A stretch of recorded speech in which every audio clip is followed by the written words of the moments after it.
Abantu abatakamanyirwa bigenderwa byabo naho bakurugana bo bataahiriira Kasese Central Police Barracks na Rwampara Police Station.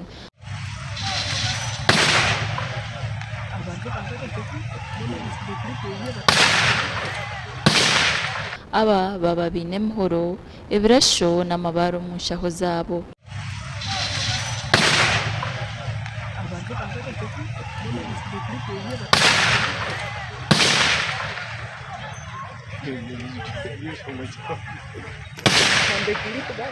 Bwanyuma yo kutaahiriira Kasese Central Police Barracks, umwe wabayisherekere hina barracks yija kuba naterwa amasaso mu kuguru.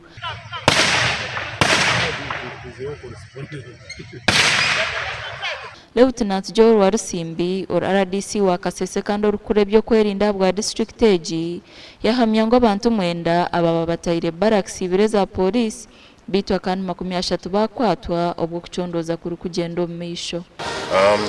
But all in all, our forces responded quickly. 15 have been arrested, including a woman.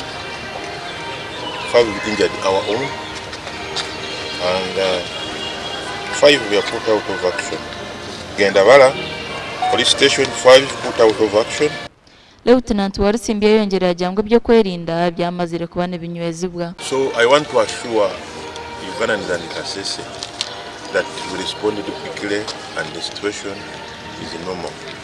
We're trying to follow up those who are trying to retreat, but all in all, we are in charge. Ogu yaashaba abatura kubakwatanisa hamwe no kurebeka ngo bamanye obukomoko bw'abantu aba. The community, let's work together. Because once an insecurity comes in a place, it affects all of us. We implement the hands-on officers and the organize themselves. Let's share the information quickly so that may ease in our operations, because most of the operations are intelligence-led.